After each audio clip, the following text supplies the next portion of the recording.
जंग से कबल रिंदों का खून जोश में था और वो कह रहे थे, हम तो अपनी तलवारों से लाचारियों को चकनाचूर कर देंगे, उनका बेतहाशा खून बहाएंगे और उनका नाम तारीख से हमेशा के लिए मिटाएंगे और फिर रिंदों को इस दुनिया में कोई ललकारने वाला पैदा ही नहीं होगा।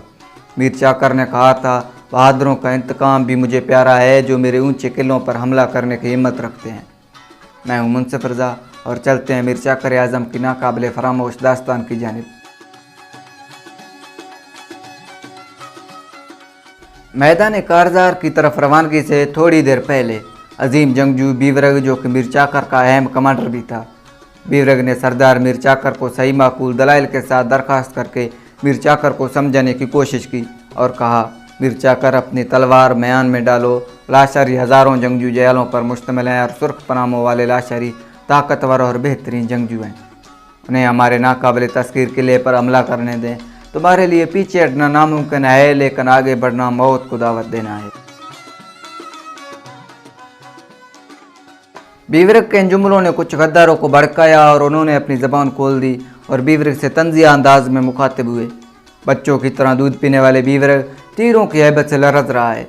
वो चमकने वाली हिंदी तलवारों और मिस्री धात के हथियारों से खौफजदा और सहमा हुआ है। उसे रेख की लड़ाई के ज़ख्म याद आते हैं। ए बीवरग, डरो नहीं, जब हम दुश्मन के खिलाफ अपनी बुरना तलवारें लहराएंगे तो हम तुम्हें दुश्मन के तीरों की जद से बहुत दूर बिठाएंगे।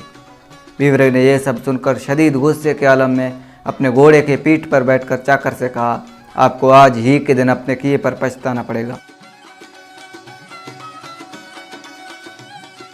लश्कर की रवानगी शुरू हुई तो मीरान, जो रिंद लश्कर का कमांडर, सिपा सालार और मिसाली शख्स था, सबसे आगे अपने दस्ते का कमान संभाला हुआ था। उसके बाद काफ़ी फासले पर बीवरग और फिर बाकी दस्ते और आखिर में मीर चाकर अपने दस्ते के साथ रवाना हुए। जब मीरान का दस्ता सबसे पहले दरह नली के करीब पहुंचा तो लाशारी जो घात में बैठे चाकर आज़म का इंतज़ार कर रहे थे, मीरान के दस्ते पर टूट पड़े। यूँ अचानक हमले से रिंदों की बहुत सी जानें चली गईं, मगर इन्होंने संभल कर हमला किया और लाशारियों को पीछे धकेल दिया।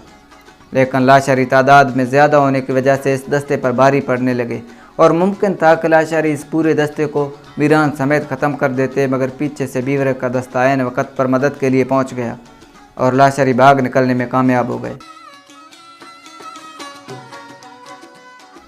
इसी रोज़ एक छोटी सी झड़प के बाद दूसरे रोज़ दोनों फौजें आमने सामने आ गई। रिंद लश्कर की क़यादत खुद मीर चाकर कर रहा था और लाशारियों की अलम ग्वारम खान के हाथ में थी। इससे अगले किस्त में हम आपको दर नली की मुकम्मल दास्तान सुनाएंगे। उसके लिए आप हमारे चैनल को सब्सक्राइब करें और बेल आइकन को ज़रूर दबाएं।